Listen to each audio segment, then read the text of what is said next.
ওরা হিংস্র পশুর চাইতেও ভয়ঙ্কর ছিল। আজকে কেউ কেউ শেখ হাসিনার জন্য মায়া কান্না কাঁদেন।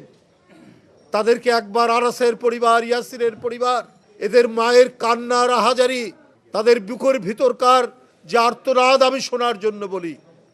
যাদের রক্ত দিয়ে আমরা এই পরিবর্তন পেলাম, 17 বছর পর একটা ক্ষুধার্ত হায়না দেশ ছেড়ে পালিয়েছে, তারপরেও যারা মায়া কান্না কাঁদেন তাদের প্রতি ধিক্কার জানানো ছাড়া আর কিছু বলার নেই।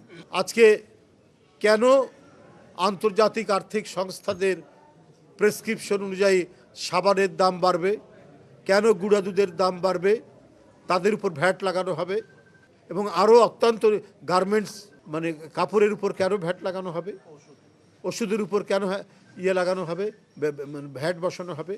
এটার জন্য কি জুনায়েদরা রক্ত দিয়েছে? যে দোসররা প্রতি পদে পদে অন্তর্বর্তীকালীন সরকারকে তারা বাধাগ্রস্ত করবে এবং সুচারুভাবে রাষ্ট্র পরিচালনার ক্ষেত্রে তারা নানাভাবে বিঘ্ন তৈরি করবে, কারণ তাদের কাছে প্রচুর টাকা আছে, তাদের কাছে নানা ধরনের মেকানিজম আছে যেইটা দিয়ে এই সরকারের উপর মানে সমালোচনা করা যায়। কিন্তু সরকারকে তো আরও সতর্ক, সরকারকে আরও আর্টিকুলেট হয়ে এই সমস্ত জিনিসগুলোকে তো প্রতিহত করেই আজকে মানুষ যেটাতে স্বস্তি পায়।